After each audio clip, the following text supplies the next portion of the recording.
Bueno, buenas noches hermanos. Bueno, estoy muy emocionada de poder hoy día hacer la reflexión. eh, y bueno, voy a hablarles un poco sobre algo que el Señor me había estado, o sea, me mostró a mí. Y bueno, el título de la reflexión es Él cubre nuestra vergüenza.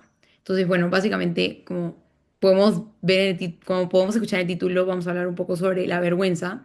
Y básicamente el Señor me mostró que era algo que yo estaba experimentando y que eso me estaba manteniendo alejada de Él. Y me hizo darme cuenta cómo es una realidad en verdad en todos nosotros y nos puede pasar sin que nos demos cuenta. Y bueno, primero averiguo un poco sobre qué es la vergüenza. Leí como que un libro así de psicología para ver más o menos qué, o sea, qué dice en general, qué se habla sobre la vergüenza y cuáles son sus efectos. Entonces, sí, la definición de la vergüenza es que es una emoción dolorosa que surge al percibir un defecto, falta o acción propia como inaceptable, generando el miedo al rechazo o al juicio negativo. Y salía que algunos de los efectos de la vergüenza son evitar pensar en tu transgresión, cubrir, cubrirte, bloquear todas las emociones. Luego, realizar comportamientos distractores o impulsivos que desvíen tu mente o atención de dicha transgresión. Luego, altas cantidades de autoenfoque, preocupación o por uno mismo. Luego, atacar o culpar a otros y aislamiento o sensación de alienación. Y bueno, al leer todo esto me sentí muy identificada con todos estos efectos y la realidad es que todos hemos sentido vergüenza en algún momento, sea por algo tonto como hablar en público cuando éramos chiquitos o de repente aún, o por tener que confesarle a tus papás que hiciste algo malo, que rompiste algo de la casa o cualquier cosa. Pero lo triste y la vergüenza es una emoción como válida que todos vamos a sentir en algún punto, pero lo triste es cuando vivimos avergonzados delante de Dios. Y la realidad es que todos los días pecamos y le fallamos al Señor y tenemos todas las razones para vivir constantemente avergonzados delante de Dios. Sin embargo, el Señor no quiere que vivamos así. Y, y eso es un poco lo que vamos a hablar el día de hoy, sobre cómo el Señor hizo una forma de que no vivamos así, a pesar de que merecemos vivir de esa forma, y cómo Él cubre nuestra vergüenza. Entonces, vamos a ir al principio, vamos a ir literalmente a Génesis y hablar un poco sobre cómo la vergüenza entró a la humanidad y fue con Adán y Eva. Y bueno, sabemos la historia de Adán y Eva. Primero, Dios les dice en Génesis 2, del 16 al 17, dice que mandó Jehová Dios al hombre mandó Jehová Dios al hombre diciendo, de todo árbol del huerto podrás comer, mas del árbol de la ciencia del bien y el mal no comerás, porque el día de que él comieres ciertamente morirás. Entonces Dios le dio esta indicación a Adán y Eva, esta única indicación. Todo lo demás estaba perfecto. Lo único que no podían hacer era comer de ese árbol. Y luego en Génesis, de ese fruto. Y bueno, básicamente no vamos a hablar de toda la historia, vamos a hablar específicamente de lo siguiente. Dice en Génesis 2:25 que dice, y estaban ambos desnudos, Adán y su mujer, y no se avergonzaban. Entonces, no tenían vergüenza. Bueno, la persona que escribió Génesis, o bueno, que escribió este versículo, puede identificar que estar desnudo es una razón para la cual sentir vergüenza, porque es algo que nunca ha sido normal en la humanidad, solo en el principio. Entonces dice que ellos no tenían vergüenza y no era porque no, exactamente, no es que no sabían que estaban desnudos, sino porque su condición de desnudez no estaba asociada a la culpa, ni a la deshonra, ni a la pérdida, sino que todo lo contrario, esa desnudez era representaba transparencia, representaba total confianza, o sea, no importaba que estén en este estado de vulnerabilidad, porque esa vulnerabilidad era algo bueno, era una vulnerabilidad delante de Dios en la que sentían total seguridad, total confianza. Vivían en perfecta armonía con su creador, por ende no tenían por qué tener algún tipo de vergüenza ni de su estado físico de no tener ropa, ni no tenía ninguna vergüenza ni con Dios, ni entre ellos, o sea, ni entre su relación con otros humanos, ni con ellos mismos. Vivían en total libertad. Pero luego, en Génesis 3, del 6 al 7, dice que, bueno, vio a la mujer que el árbol era bueno para comer y que era agradable a los ojos y árbol codiciable para alcanzar sabiduría. Y en el 7 dice que, bueno, comieron de este fruto. Y en el 7 dice que entonces fueron abiertos los ojos de ambos y conocieron que estaban desnudos. Entonces cosieron hojas de higuera y se hicieron delantales. Entonces, en ese momento, antes decían, ¿no? Que no tenían vergüenza por su desnudez, pero en ese momento recién se dieron cuenta de ese estado de vulnerabilidad en el que estaban, se sintieron desnudos, se sintieron totalmente, sintieron que esa transparencia que tenían antes con Dios, que era algo bueno, era una transparencia totalmente mala, era una vulnerabilidad moral, sintieron culpa, sintieron una ruptura de la inocencia después de haber pecado, sintieron una pérdida de honor, porque ahora estar desnudo ya no era algo bueno como antes, que era algo por lo cual no avergonzarse, sino que en ese momento se volvió algo por lo cual sentir vergüenza, sintieron total alienación. ¿Y cuál fue su reacción al sentir esta nueva sensación que, bueno, nunca habían sentido, valga la redundancia? Fue en el 7 dice que entonces cosieron hojas de higuera y se hicieron delantales. Es decir, ellos trataron de cubrir por sí mismos su vergüenza y se cosieron estos delantales. Luego, en Génesis 3:8 dice que oyeron la voz de Jehová, Dios, que se paseaba en el huerto al aire del día. Y el hombre y su mujer se escondieron de la presencia de Jehová, Dios, entre los árboles del huerto. Entonces, primero trataron de cubrir su propia vergüenza y luego, cuando escucharon la voz de Dios, su vergüenza tan solo siguió aumentando y no fue suficiente solamente cubrir su cuerpo, sino que trataron de cubrirse a sí mismos, trataron de esconderse de la presencia de Dios, cosa que sabemos que no se puede hacer, no nos podemos esconder de la presencia de Dios. Entonces, su vergüenza tan solo aumentó y su desnudez cada vez era más presente. Pero lo que era un poco irónico era que en el versículo 9 dice que Jehová Dios llamó al hombre y le dijo, ¿dónde estás tú? Y él respondió, oí tu voz en el huerto y tuve miedo porque estaba desnudo y me escondí. Entonces, hace un ratito leímos cómo ellos mismos trataron de cubrir su vergüenza con estas plantas. Entonces, técnicamente ya no estaban desnudos, ya tenían algo puesto, ya no estaban completamente desnudos. Sin embargo, cuando Dios les habla y le dicen como, ¿por qué te estás escondiendo? Ellos dicen que estoy desnudo, siguieran diciendo que estaban desnudos.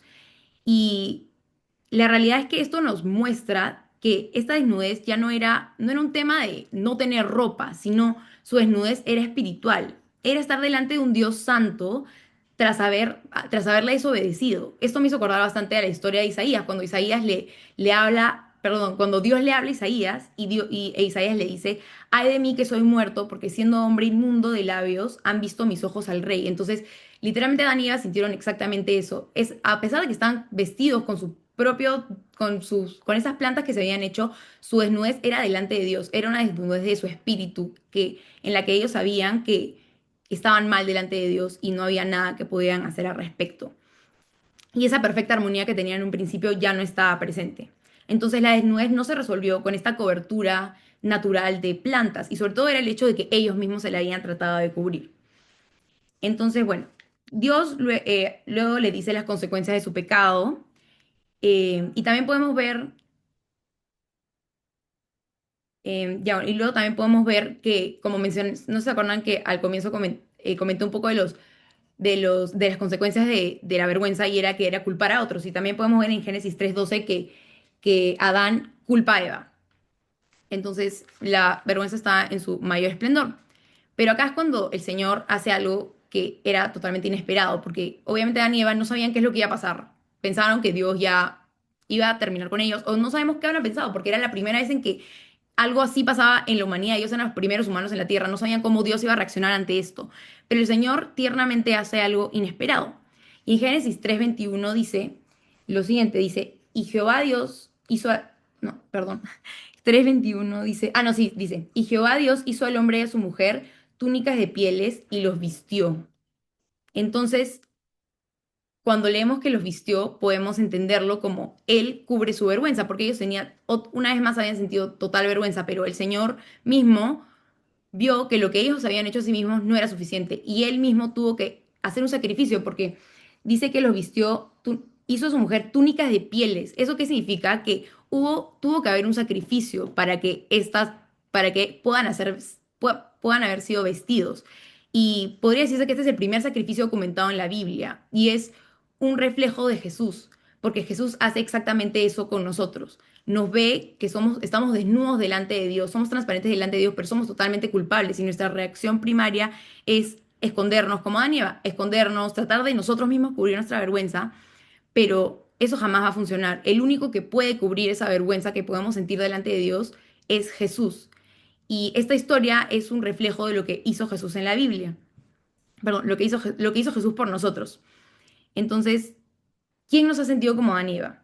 Hemos intentado escondernos del Señor, hemos intentado cubrir nosotros mismos nuestra vergüenza, hemos tratado de justificarnos, de distraernos, tratar de no pensar en lo malo que hemos hecho, hemos tratado de tapar nuestro error, nos hemos alejado del Señor porque no queríamos ni siquiera verlo a la cara de la vergüenza que podíamos sentir, porque no queríamos que un Dios santo vea nuestro pecaminoso corazón.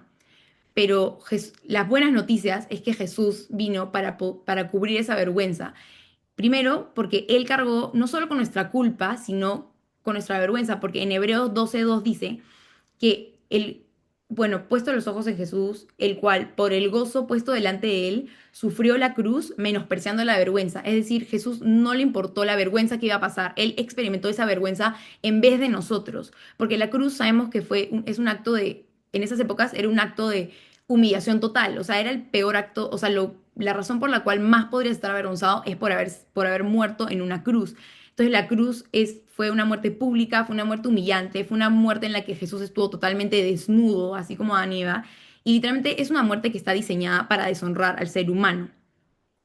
También en Isaías 53, 4 al 6, se habla cómo Jesús llevó nuestras enfermedades, sufrió nuestros dolores, fue herido por nuestras rebeliones y que Jehová cargó en él el pecado de todos nosotros. Es decir, para que nosotros no tengamos esa vergüenza, Jesús mismo llevó esa vergüenza en la cruz.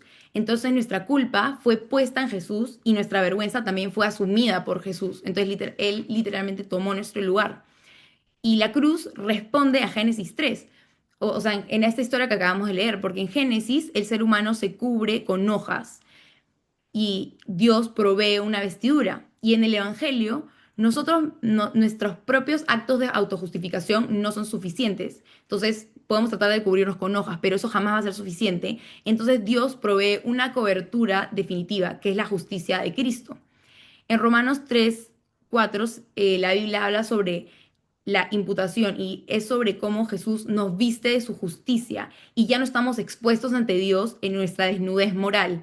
Entonces fue exactamente como Adán y Eva, como Dios les crea estas ropas y cubre su vergüenza, Jesús nos viste de su justicia y hace que ya no estemos expuestos delante de Dios de esa forma, sino que cuando Dios Padre nos ve, literalmente ve la justicia de Jesús. Y, y también la Biblia habla sobre cómo Jesús nos adopta. Entonces, literalmente vamos a Él como un padre en que aunque cometamos un error, podemos correr a Él. Y un versículo que me encanta y que siempre repito porque creo que engloba toda esta idea está en Hebreos 4:16, que dice, acerquémonos pues confiadamente al trono de la gracia para alcanzar misericordia y hallar gracia para el oportuno socorro. Este como a pesar de todos nuestros pecados, a pesar de todo, el Señor cubre todo eso y podemos ahora acercarnos a Él. A pesar de todos nuestros pecados, podemos acercarnos con seguridad, podemos acercarnos sin temor. No es un trono de juicio, el Señor no está ahí para juzgarnos, sino todo lo contrario, Él nos está esperando, quiere que vayamos con todos nuestros pecados, pero no para juzgarnos, sino para poder redimirnos, para poder darnos una nueva oportunidad, para poder encontrarnos con misericordia y Él mismo puede empatizar con nosotros y Él desea perdonarnos. Cristo restituyó nuestro honor y nuestra capacidad de acercarnos al Señor sin temor por su obra en la cruz. Entonces, eh, bueno, creo que esa es la conclusión de todo este mensaje, que podemos acercarnos confiadamente al Señor por medio de lo que Él hizo y no tenemos que vivir más como Adán y Eva, que vivían escondidos, como que pecaron y se escondieron, sino que el Señor no quiere que tengamos eso. El enemigo quiere que vivamos así, que vivamos avergonzados de nuestro pecado, que no nos acerquemos a Dios. Pero Jesús ya hizo todo para que eso sí pueda ser posible, para que a pesar de todas nuestras faltas podamos acercarnos a Él confiadamente y que podamos ser perdonados y redimidos. Y bueno, eso es todo, hermanos. Em, Ahora voy a orar para cerrar la reflexión. Em, Señor, gracias por este tiempo, gracias por habernos cubierto de tu justicia, por habernos quitado toda nuestra vergüenza, Señor. Te pedimos que, así como Hebreos dice que nos acerquemos confiadamente a ti, te pedimos que en verdad podamos hacer eso, Señor, que no permitamos la culpa ni nada nos detenga de acercarnos a ti, sino de que todo lo contrario podamos acercarnos con total seguridad, sabiendo de que tú tienes ese deseo de perdonarnos y de constantemente acercarnos más a ti.